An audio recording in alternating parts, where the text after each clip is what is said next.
past few years, we've heard the term free agents and been told we would all need to become one in order to succeed. The recent economic structures have helped to promote this concept as reality. Where do we get the tools to take control of our career path in the present and future? Welcome to The Career Confidante with your host, Marie Zimenoff. Marie and her guest experts are here to provide you with the tools you need to move forward and achieve your career goals. Now, here is Marie Zimenoff.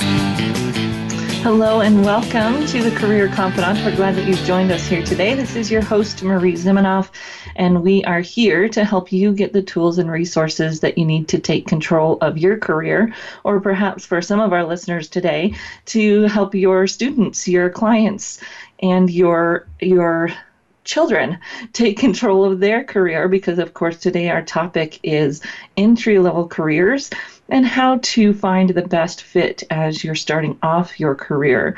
Today we're excited to have our guest, Dr. Curtis Odom, with us. And he is a specialist in this area of entry-level careers, bringing a unique background. You know, a lot of times my colleagues that work in the universities, that's their life, that's their passion. They've been there and been dedicated to that.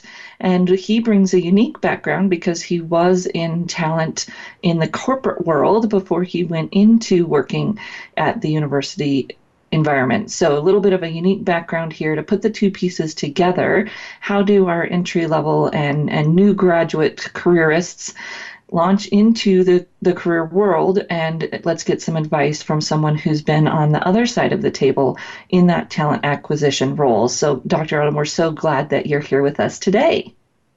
Thank you so much. It's a great intro. I'm really looking forward to our conversation.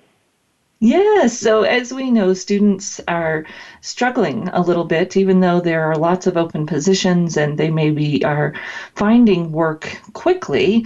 It's not what they thought they'd be doing, or perhaps it's not what they want to be doing, and they're struggling to find those good fit positions. And so I'm excited to hear from you today some of your feedback on that.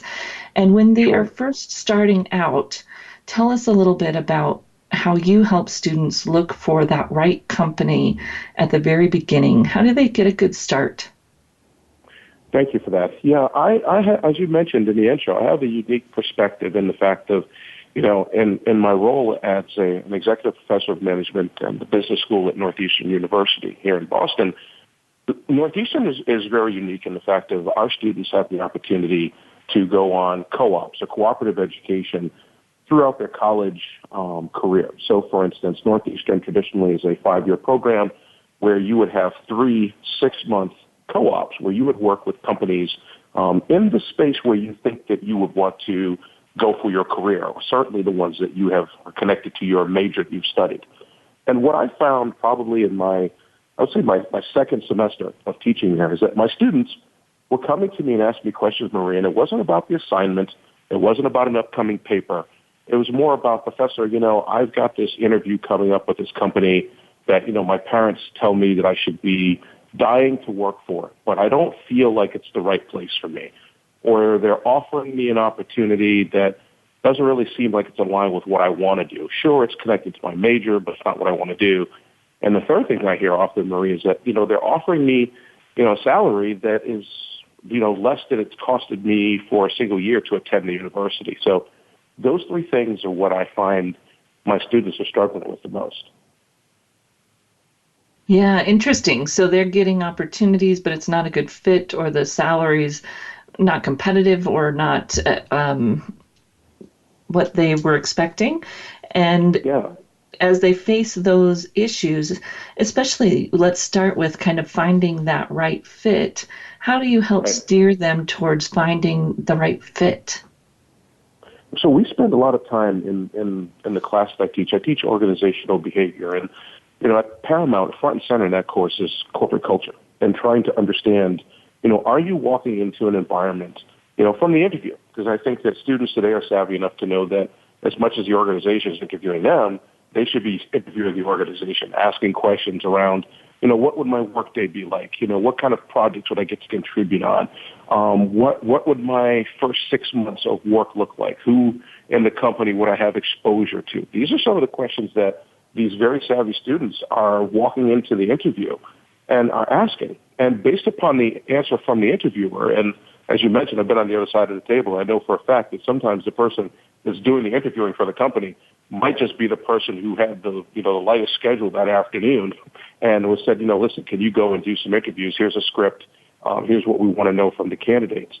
But the students are, the folks who are coming out, your entry-level associates, entry-level employees, they're listening for not only what is the answer, but how is the answer that they're getting back from those questions. And if the interviewer or the hiring manager isn't giving across that feeling that, on day one, we're going to be interested in what you think. We're going to be setting you up for having a career path, which I know are two hot words that everyone uses. But if the new hire doesn't feel like they're going to have a place where they can come in and be able to add value in the short order, that's sending up red flags for them that it might not be the place that they should think about going for their first opportunity. Yeah, and this is a challenging place for the student to be, right? I mean, we give that advice to everyone who we talk to that's interviewing, that they should interview the company, be excited about the culture. But then a lot of times when we hear that said about young people, they shift into, well, they should just be happy to have a job and they should just do their job. And of course, that doesn't work, does it? No, it doesn't. And here's an interesting little dichotomy, and I laugh about this with some of my colleagues, is that, many of the folks, I'm a Gen Xer by generational, placement. So I have a lot of my clients and a lot of folks that I work with, and even some of my colleagues that I teach with, are all baby boomers. And I often hear, blanket statement, of course, but I often hear baby boomers lamenting about, the way that millennials or quote unquote these kids are coming into the office or into the workplace, making their demands known, really asking for what they want up front instead of being content to just have a job and go with the flow until, time sets itself up for them to be able to contribute. But what's interesting, Marie, is that these are also the same young men and women they go home and have dinner with, because by and large, the baby boomers are the parents of the millennials. So it's funny to me to watch one group, lament about these kids today, but then go home to those same kids and say, listen, you want to be asking for what you want to be upfront, you want to be driven, you want to be able to contribute, you need to be asking the questions, they're going to give you an insight. So it's very funny to me, in the fact of, in one moment, the behaviors are applauded, but in another moment, they're actually, people are chastising, our new workforce entrants for coming in and being ultimately what we've told them to be. So I think it really boils down to something that I have discovered, that today's workplace is really not ready for today's workforce. Well, and that people really haven't changed that much. And the world of work it's changed, but everybody wants meaning. Everybody's always wanted meaning. Every boomer that I talk to wants meaning, right? And they want to contribute in a meaningful way. And they have this idea that they, at some point, just had a job and got a job and worked a job and didn't care. And that was I just don't believe that was ever true, because that's not what I see in human nature. Human nature is for people to want to contribute, and human nature is for people to want to have a valuable role. Now, that doesn't mean you need to be the CEO, which we hear a lot with millennials, they want to be the CEO. No, they just want to have a meaningful role. And my guess is that you all did as well, even at the very beginning of your career, because that is human nature. Sure. I think, ultimately, as I mentioned to folks, that we all want the same four things when we go to work. I mean, we want to feel welcomed. We want to feel valued. We want to be able to contribute. And this workforce, more than ever, wants to be their authentic self. The only difference between those who've been in the workforce, longer than the folks who are coming in, is that, by and large, many of those who've been in the workforce for a while, when we came in and we wanted those things, we were content to wait until the organization gave them to us. We were waiting around to see, I'm going to prove myself, I'm going to, work, I'm going to try to add value, and hopefully if I spend enough time and impress the right people over that time, that I'll get this opportunity, to contribute those things that, to find those things that Dan Pink talks about so often, which are autonomy, mastery, and purpose. And we were content to wait for that. Today's workforce is not content to wait, because they want to know if they have the opportunity to get those things, in advance. So they're more vocal about their desires. And it's not anything that is different. It's not the what that they want. It's just how open they are to sharing with you that this is why they're coming on board, and they're looking for you to help them figure out and navigate their way through this opportunity, it's going to give them exposure to the CEO. Maybe they don't want to be the CEO, but they want to have exposure. They want to be seen. They want to come into a place that looks like it's ready for them to be there. Well, and they saw their parents not get that, right? You sit back and you wait forever and you think, oh, if I try harder and work more hours, and it doesn't always work. In fact, most of the time it doesn't work, right? So they want to know the secret to get there. And I know part of that is how they get started, and how they get started in the student world a lot of times is an internship. So we are just a few minutes away from break, but let's get started in this conversation a little bit. How can they make the most of a bad internship, or, maybe a bad co-op experience where they're not getting what they wanted, or maybe even a bad first job? My guess is that some of those have parallels. Sure, and that's a great question. And what I would say is I try to help the students realize that even if from an experience perspective, you had a bad co-op or bad internship, I asked them to think very much about what did you learn while you were there? What did you come away from that internship or co-op knowing for yourself what you would do and what you would like to do, but also to take an inventory for the things that you saw that say, you know what, I don't want to do that for my career. I don't want to have a work day like that. And I've been telling students that it's as important to know what you want out of a career. Yeah, that's great. But it's also equally, if not more important, to know what you do not want. And if you can at least think about, I don't want to spend a day at work that looks like this, then as opportunities come your way, you'll choose not to go that way. Because I think much of what happens, students feel empowered, helplessly empowered, to take the first opportunity that comes their way that seems like it's going to pay the most amount of money. And as we know, that does not always lead to a path of success.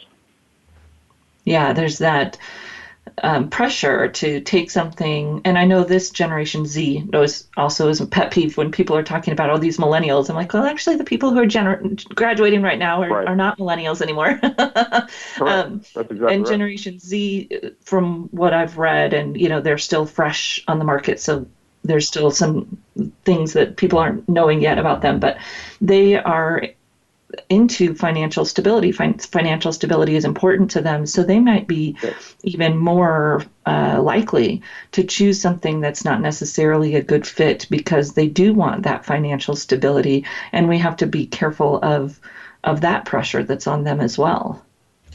That's true, and I think what goes along with that is that while they do want the financial stability, and I have the good fortune of having 90 Gen Z students every semester on campus, I get a chance to hear what these young men and women are talking about. And they talk about their co-ops and internships rather openly when they think that no one's listening.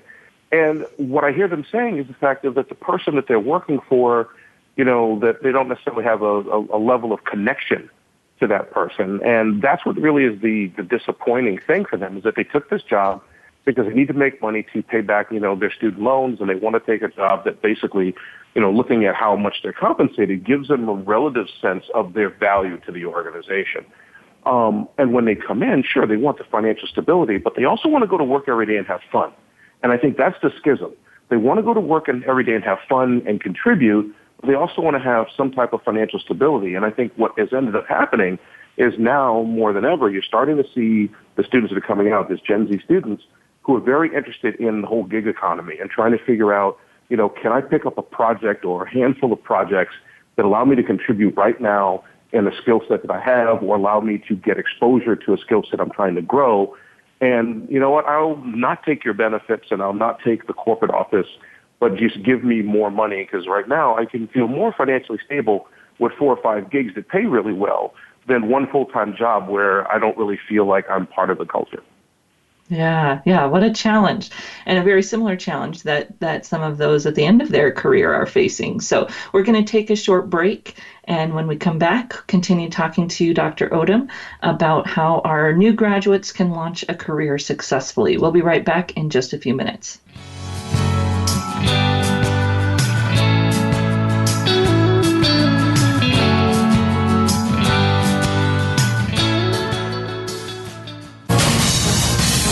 Voice America Business Network, the bottom line in business. You know that the career landscape has changed and that you need to be proactive about managing your career. You can have the foresight, skills, and confidence you need to take charge of your career and seize opportunities. A strategic advantage and career expert, Marie Zimenoff has helped thousands of leaders like you get focused, get found, and get hired. Visit getcareersmart.com to find out more. That's getcareersmart.com or call 800-521-2080 to schedule your complimentary consultation. Each week, Larry Sternberg joins Dr. Kim Turnage to explore management issues from culture to discipline in Managing to Make a Difference. Join Talent Plus for 60 minutes of dynamic conversation, including real-life management examples helping you manage teams across the globe. This series airs on Voice America, the business channel, Thursdays at 5 p.m. Eastern, 2 p.m. Pacific. Managing to Make a Difference every Thursday afternoon with Larry Sternberg and Dr. Kim Turnage. You hear about it all the time. Compromises, destructive malware, major breaches. You can't turn on the news without hearing about the latest cyber event. Learn more about cybersecurity, how it has become one of the most significant threats to our national security, and the battle experts undergo every day on your behalf to protect you, your families, and your data. Task Force 7 Radio with host George Reedus is the voice of cybersecurity around the world. Tune in live every Monday at 8 p.m. Eastern Time, 5 p.m. Pacific on the Voice America Business Channel. Follow us on Twitter at VoiceAmericaTRN. Get the lowdown on guests, new shows, and your favorites. That's VoiceAmericaTRN. From the boardroom to you, Voice America Business Network.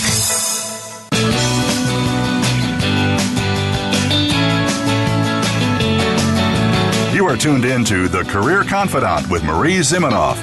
If you have a question or comment for Marie or her guest today, please call 1-866-472-5790. That's 1-866-472-5790. You may also send an email to marie@astrategicadvantage.com. Now, back to The Career Confidante. Welcome back to The Career Confidante, and today we're talking with Dr. Curtis Odom about students and new graduates launching into their careers. And we've been talking a little bit about how they can find the right fit, and perhaps as parents and advisors and coaches, we need to be allowing them to do the same things we would coach any other client to do, and interview that company, be careful about the culture that they choose, even though they do need a job, and perhaps we might think, they should just take a job and be happy with it. We don't think that about most of our other clients. So we've got to be careful with that entitlement discussion that we might have among ourselves, and putting that pressure on these students to do that when we know the best interviews and the best decisions are made when that person feels like they have some power and some discernment and get to make that choice about where they work. So thinking about that and having our young people go into interviews. And as you said at the very beginning, Dr. Odom, sometimes the person interviewing them is not trained, not experienced, not ready to interview. How do we help these young people be more successful in a bad interview when things aren't going well?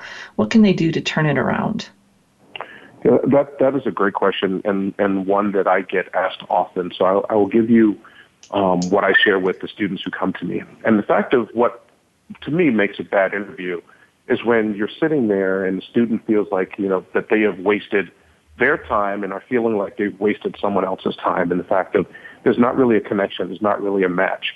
And I think what happens for a lot of instances is that students, I tell them, they should be going in prepped not to answer questions per se, but be able to tell a story, and tell a story of what they would do with the opportunity, what they would like to do in the company. And I tell them to think about, instead of going in and waiting to hear what the company is going to do to you or do for you, come in ready to talk about what you're going to bring to the company on day one. Come in and talk about why you want the opportunity. And it can't be about, I want to get paid, of course, but it should be about, I really want to expand my knowledge in investment banking. I really want to contribute I really want to dive deep into blockchain and supply chain. And I really want to have someone who can mentor me and coach me and grow my knowledge, skill, and my ability. I think even when the interview is going bad, Maria, somebody could bring that back to maybe the interviewer isn't asking behavioral interviewing questions. The student can offer a behavioral footprint for how they would show up on day one, what they would bring to the table, and what the company would get for hiring them and bringing them in. That's one of the ways to kind of turn an interview that's rather stale or flat into one where the interviewer, skilled or not, can say, I really was impressed by that young woman. She gave me an insight of what kind of person, what kind of, leader from where they are, what kind of employee they would be coming into the organization. Sometimes that could turn a sad interview into a really good one. Yeah, so they can be prepared to give behavioral answer questions, even if the person isn't asking those, so they can talk about experiences that they've had. And I know a lot of times students struggle with that because, of course, a lot of their experience might be classroom-based. And I've got to say that I love that in the last 10 years, the universities have moved so much more to project-based work and activities and experiences that really do give the students stories that they can tell, even if they happened within a classroom setting. Right.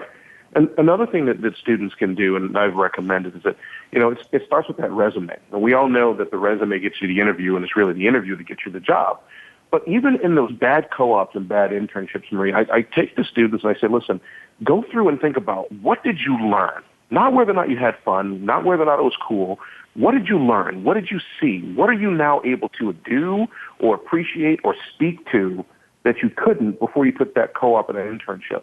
And rewrite your resume, talking about what have you learned, weaving those different pieces into it, weaving into it the things that you saw, not using the words I was responsible for or witnessed or things of that nature, but talk about what they actually did in that co-op. Talk about what they actually did in that internship. And if you put that into your resume, you're already helping the interviewer go through and give you really questions that you have to answer from your experience.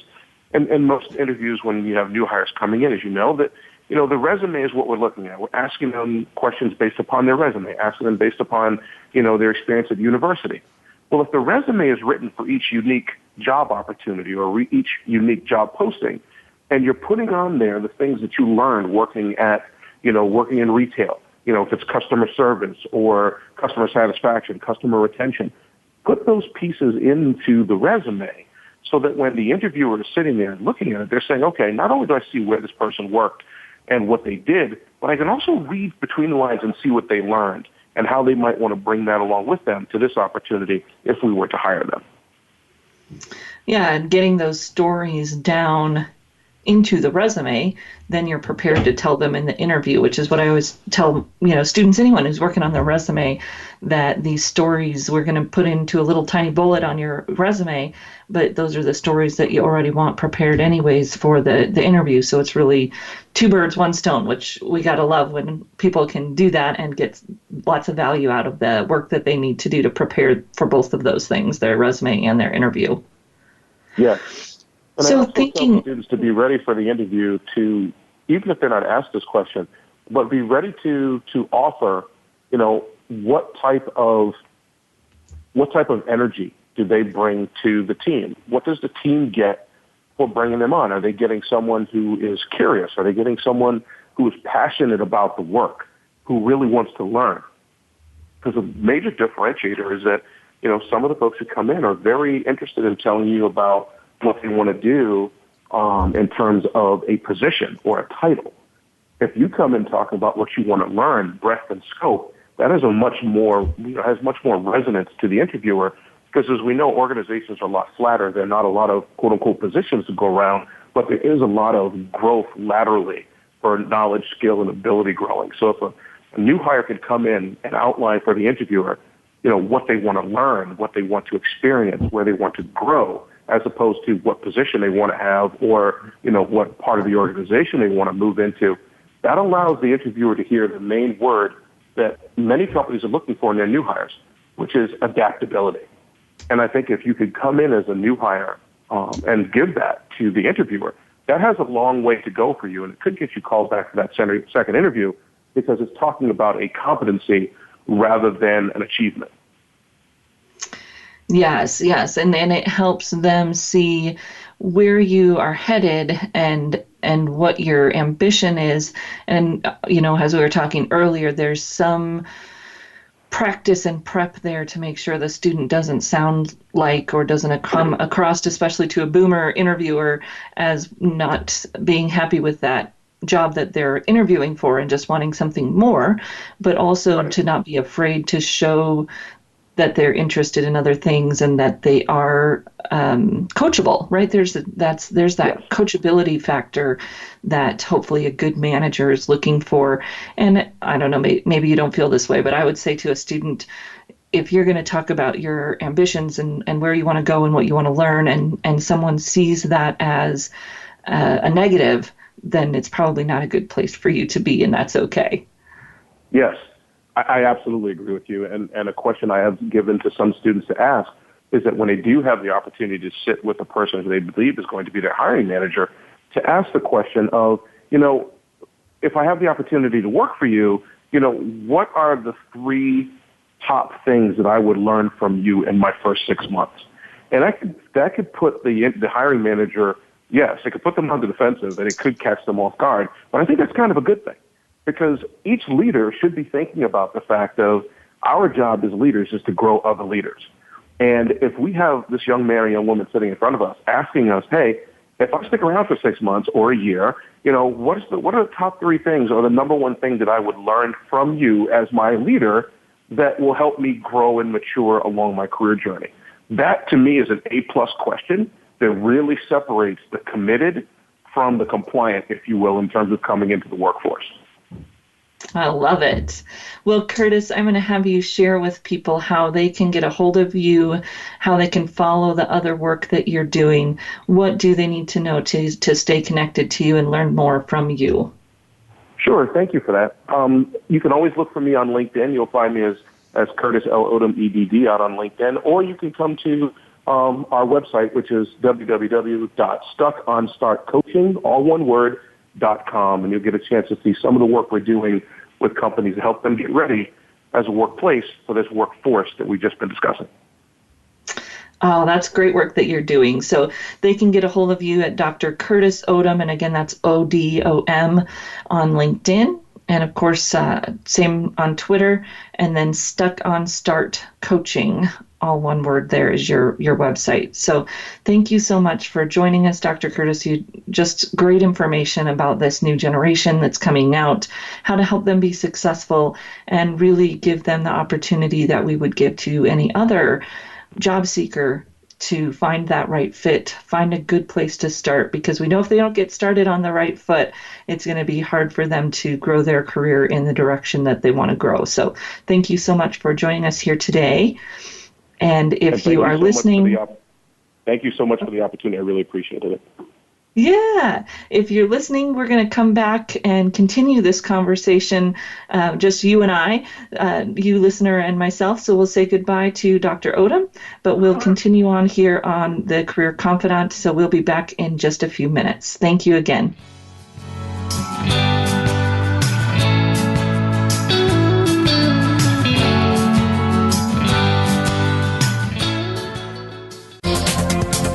Business community's first choice in Internet Talk Radio, Voice America Business Network. You know that the career landscape has changed and that you need to be proactive about managing your career. You can have the foresight, skills, and confidence you need to take charge of your career and seize opportunities. A strategic advantage and career expert, Marie Zimenoff has helped thousands of leaders like you get focused, get found, and get hired. Visit getcareersmart.com to find out more. That's getcareersmart.com or call 800-521-2080 to schedule your complimentary consultation. Today we live in a truly global environment. Business can more easily be conducted now in almost any part of the world. How do you, as a business owner or professional, navigate the ever-changing business landscape? Tune in to Leadership Beyond Borders with host Kimberly J. Lewis. With a worldwide resource of guests, you'll find out what opportunities and challenges surround diverse and virtual organizations. Listen live every Tuesday at 3 p.m. U.S. Pacific Time on the Voice America Business Channel. Have you tapped your full potential as a leader? Sometimes you have to go a little deeper and connect with your inner force. Join host Angela King as she invites you to discover something that already lies within you and helps you become a better leader. Your most important connection is the one you have with yourself. It's time to connect, ignite, and rise. It's time for Inner Force. Tune in live every Tuesday at 1 p.m. Pacific Time and 4 p.m. Eastern Time on the Voice America Business Channel. Think you've seen everything there is to see in online television? Let us surprise you. Visit voiceamerica.tv today for sports, health, business, and more on demand 24/7. Voice America Business Network, the bottom line in business.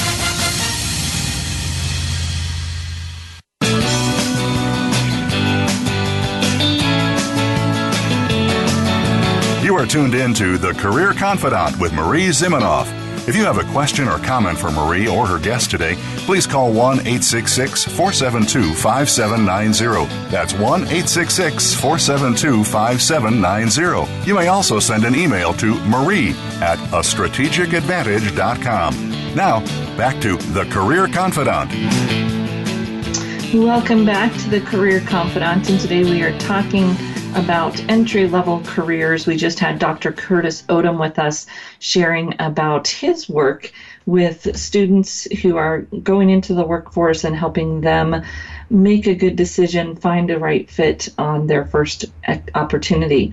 And of course, if we're working with students in this arena, our challenge is to help them balance what again any candidate would want to do, which is interview the company, make sure it's going to be a good fit, make sure they're going to have the opportunities that they need, and enjoy the boss they work with, right? We know the number one reason people leave jobs is because they don't get along with their boss. And we want to set these young people up, or perhaps you are one of them who's listening, you want to set yourself up for a good first experience, because we don't want to have to leave really quickly. We don't want to be dissatisfied in that job. We don't want to not have the opportunities that we're looking for in a job, no matter what age we are, no matter what role in our career we're in. We want to do our best to try to find something that is a good fit. And of course, balancing that with reality. And what does that look like? And we all have to have that conversation with ourselves. What are we willing to compromise? What are we willing to give up to make sure that we're not being overly, we're not putting up all these requirements that then make it impossible to actually find something that fits them. And we all have to make compromises. I'll have to make that decision about, do I take this job even though it's not exactly what I want because it pays well? Do I take this job because it's exactly what I want even though it doesn't pay as well? You should be having those discussions with your closest confidants, your coaches, your maybe your parents, depending on how that conversation goes with them. Those are decisions that every job seeker needs to be making and needs to be aware of when, again, you're willing to wait it out for the most perfect thing. If you're already employed, that can be a possibility. But if you're looking for a job, if you're unemployed, any job seeker is going to have to make those compromises. And in fact, our research shows that DeVry Career Advisory Board does research around successful job seeking and has found, not too surprisingly, that the people who land fastest and are even actually the most happy still had to make some concessions and were willing to do that instead of waiting for something that was perfect. Perfect doesn't exist in a job any more than it exists in anything else. So you're doing your research, you're asking these great questions, and Dr. Odom's shared some really good questions. So, get the recording, go back and listen to some of those. They're questions we all should be asking in an interview to understand the culture. What does the company value? What does that boss value? What are you going to be doing in those first few months? How will you add value? What do you need out of a company? And how can you ask questions around that, no matter what stage of your career you're in, but especially at the beginning of your career to get started on that good foot. We know that, of course, we don't want you to have to job hop every year The average right now is about every 3 to 4 years to change jobs, and we want you to get something out of that first 3 or 4 years in your first job. Then to think about how the idea of a career path and career advancement and career growth has shifted to not be thinking so much about a ladder or a path even that you're going to be on, but thinking about this collection of experiences. And Dr. Odom was also talking about no matter what the experience is, an internship, a co-op, or your first job, or maybe even a job while you're working in college, to really focus on what are you getting out of that experience that you can build on. And he was talking about, what are you learning? That's a good way to look at it. What are those experiences that you could have the opportunity to get in that position that will help you move forward? And to look for that in every job or volunteer activity that you take on. What is the opportunity within that setting to learn the skills that you need, or to build a network that will help you, or to, get a new exposure to something that will help you in the future. And that's really our job. That's what we're talking about here on this show in terms of taking control of your own career, is to take that onus on yourself to look at each experience and find a way to get something out of it. What is going to help you move forward? What is going to be helpful for you in the next experience that you're learning here? And in almost any experience that you have, you're getting skills that will help you in the future.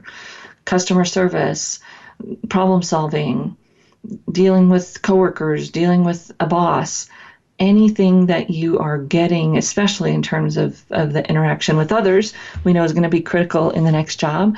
But then what about those hard skills, computer skills, whatever those might look like that you can take and move forward to the next job? And to be tracking those, writing them down, keeping track of stories that then you can use later in your interviews on your resume, so that you don't have to flounder and dig, but you've kept track of those experiences. So that might be your number one job on an internship, a co-op, or a job you have while you're in school, is to be mindful, watchful, and recording of those activities, those experiences, and what you've learned, and also what you've done. Because as Dr. Odom was saying, we want to be able to tell those stories on a resume. We don't want to have to, just copy a job description or list what we should have done or list skills and language that everyone else is going to use. We want to be able to talk specifically to what you did in that experience, even if it doesn't seem like it's differentiating or it's any different than what anyone else did. If you at least have something written down, someone can help you frame it and pull out the pieces that might be differentiating. But we've got to have something to work from, to work with, to really understand those stories about how you added value. And to think about what you learn from those experiences in terms of how will that help you be discerning for your next gig, for your next job. What did you learn that you like about a job? What did you learn that you don't like about a job? What did you learn that you like about a manager? What did you learn that you don't like about a manager? It's one of those common and maybe popular interview questions today is tell me about your favorite manager, tell me about your least favorite manager. So you want to be thinking about those interactions, those experiences as you have any kind of job, so that you can use those as interview prep, but also as measurements for yourself as you move forward, really understanding what it is that you're looking for, what it is that's going to help you be successful in the next workplace. And that career path is challenging for all of us today. That idea that we're in charge, that idea that there's no ladder to climb. I saw an article the other day, how to climb the corporate ladder. And I thought, that person's out of touch, because that just really doesn't exist anymore. Very few of us are in a position where there's a corporate ladder to climb. And I was hear, people talking about the gray tsunami, which I think finally, or silver tsunami, I think we finally stopped talking about, when all the boomers retire, there's going to be all these positions, is the boomers are retiring very slowly. A lot of them won't be retiring for a while, and there's no ladder to climb. So it's up to you to find those experiences that you want, to put those experiences together to get the experience that you need, the skills that you need to move forward. And it's perfectly okay to be discerning about that, even when you're looking for your first job. You're still going to have to make concessions. You're going to have to do things you don't like to do. We all know that. You might have to take less money. You might have to take a job that's not perfect. But you want to be thinking about, how will this help me get what I need experience-wise, so that I can package that and move to the next thing that I want to do. And of course, one of the ways that thankfully our work world has adapted, and especially those of you who are younger in the workforce have some flexibility to take advantage of the gig economy, doing contracts, doing projects. And as we've had a few people on this show talking about those side hustles or opportunities that you can gather that don't have to look like a traditional job, or perhaps are on top of your traditional job, and you have the opportunity to put those pieces together to get the experience that you want, to build the experience portfolio that you want. So don't be afraid of that, and if you're probably not if you're just starting out in the workforce, but it's more how you communicate it to those people around you. And that's a challenge for all of us who are entrepreneurial, and maybe it's more common now than it used to be, which is nice. I always tell people that, stability looks different to different people. And you may feel stable working for this big company, but the truth is they could lay you off tomorrow and you'd have nothing, right? You have one job, and if that one job goes away, you have to start over. As an entrepreneur, or perhaps as someone who's integrated into the gig economy and doing different contracts, you have stability because you have multiple things. So that any one thing, yes, is less stable than this person's full-time job. But if you lose one of those gigs, one of those contracts, you still have the three others that are going, and typically more network flexibility, experience to pick up another one and put it in place where that one just dropped. So it's how you define stability that may be different, and how stability looks may be different. And of course, the life matters that we need to figure out, health insurance, all of those pieces that you might get from a company, you'll need to have those figured out. But stability doesn't need to look like it does for your parents for you to have it. There are different ways of considering yourself to have that stable employment, and a portfolio career, a combination of gigs or contracts can be just as stable if you have the system set up to take care of your life, right? And I'm guessing they're most worried about not wanting you to be on their insurance forever. Those very practical things in life. And can you negotiate gigs and contracts that are lucrative enough that you can take care of that for yourself? And that's where stability is going to come, and what that might look like for you. So we're going to take another short break here. And when we come back, talk a little bit about interviewing and finish up our conversation about how you can turn a bad interview into a successful interview, and how you can negotiate salary, yes, even for that very first job. We'll be right back in just a few minutes.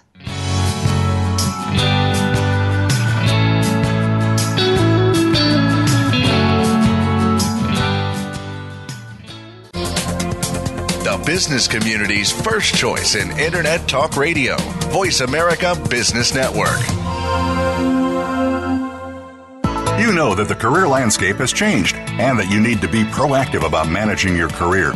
You can have the foresight, skills, and confidence you need to take charge of your career and seize opportunities. A strategic advantage and career expert, Marie Zimenoff has helped thousands of leaders like you get focused, get found, and get hired. Visit getcareersmart.com to find out more. That's getcareersmart.com or call 800-521-2080 to schedule your complimentary consultation. We hear it and read about it every day in the news. America is heading over a fiscal cliff. Home prices are still receding and unemployment growing. How can you preserve and increase your wealth in this kind of economy? Tune in to Turning Hard Times into Good Times with host Jay Taylor. Jay will explain the decline of our monetary system and the economy and will give you winning investment ideas and the tools to protect and increase your wealth. Turning Hard Times into Good Times with Jay Taylor can be heard Tuesdays at 3 p.m. Eastern Time, 12 noon Pacific Time on the Voice America Business Channel. Many industries have been revolutionized by technology in the last decade. Books, music, TV, communications, and now it's happening to our money and the way we pay. Tune in to Breaking Banks with Brett King for a look at how technology and customer behavior will bring about more changes in banking in the next 10 years than in the last 200 years. Listen every Thursday at 3 p.m. Eastern Time, noon Pacific on Voice America Business Channel or on AM 1160 The Voice. You'll never look at your bank account the same again. Become our friend on Facebook. Post your thoughts about our shows and network on our timeline. Visit facebook.com/Voice America. When it comes to business, you'll find the experts here. Voice America Business Network.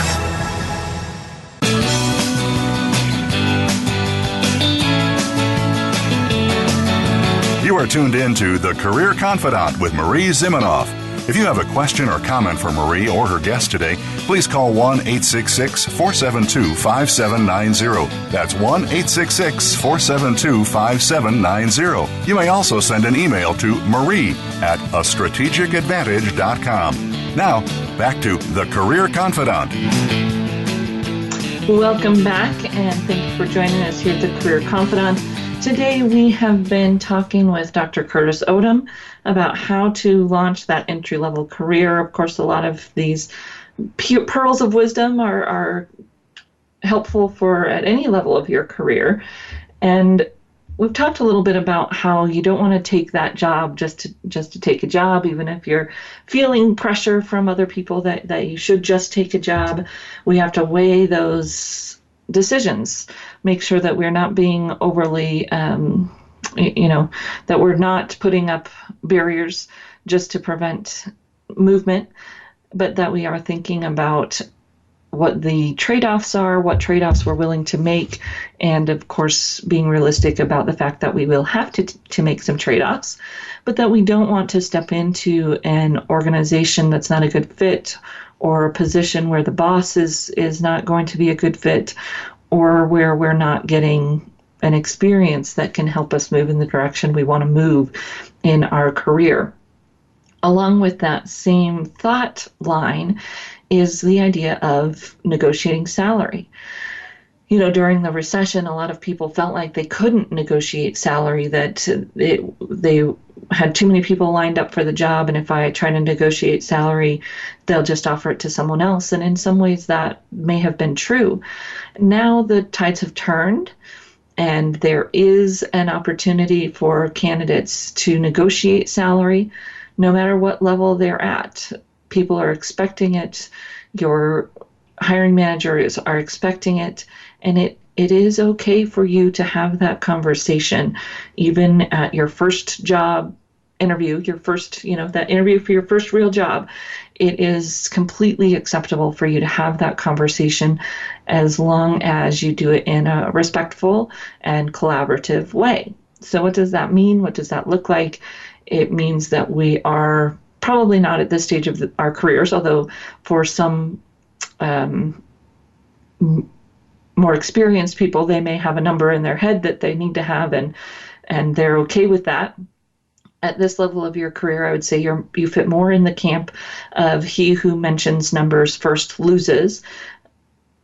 That's pretty, something that a lot of career professionals talk about, and for some experienced professionals, they may take an exception to that.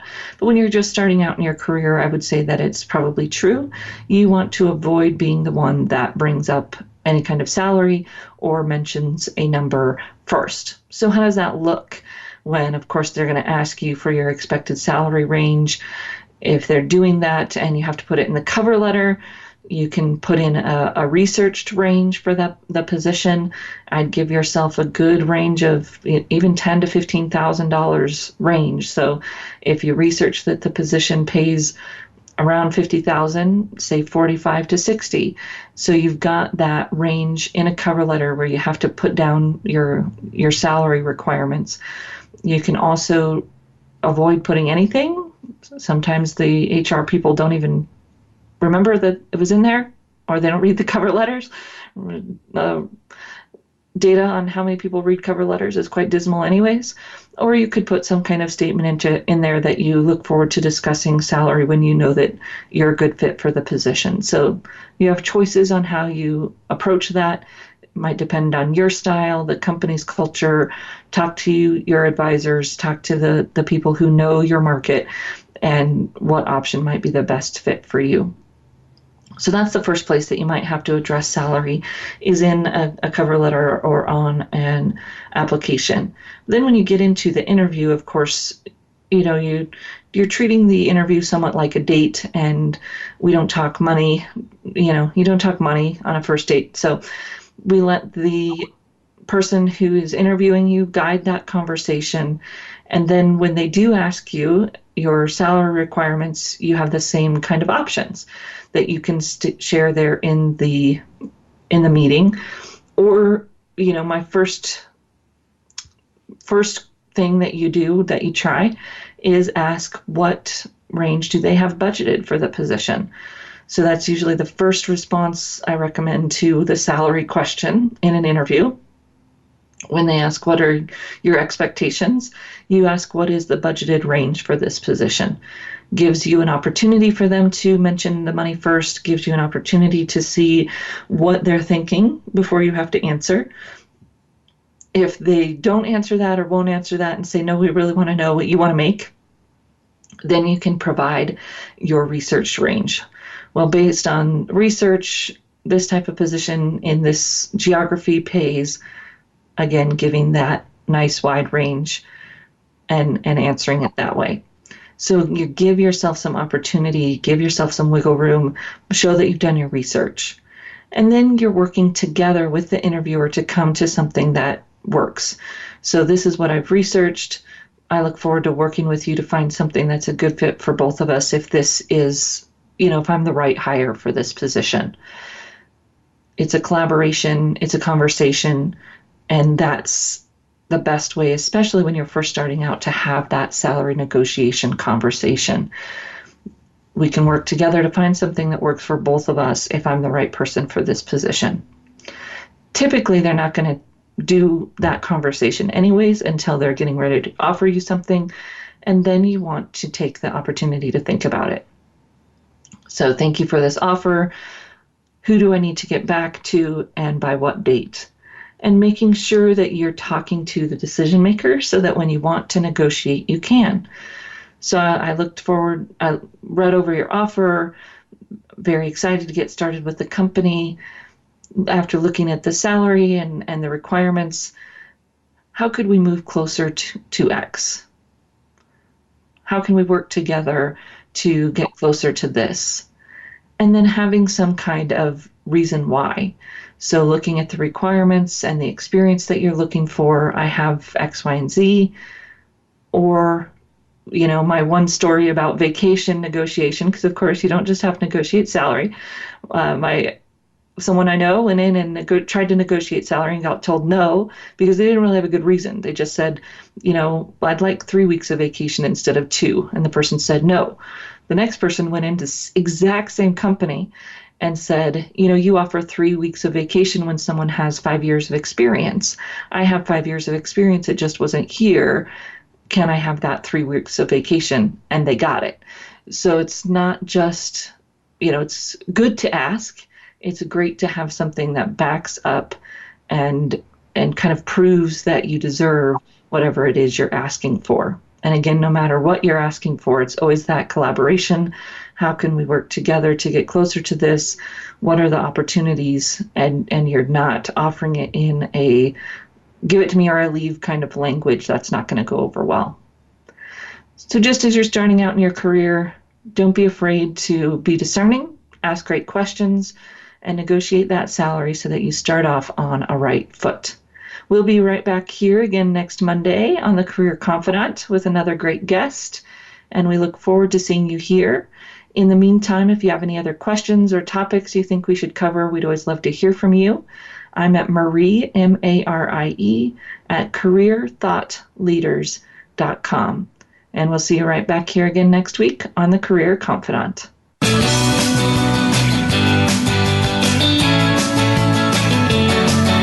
Thank you for listening to The Career Confidant. Marie Zimenoff will return again with another terrific guest next Monday at 6 p.m. Eastern Time, 3 p.m. Pacific on the Voice America Business Channel. Be sure to join us then.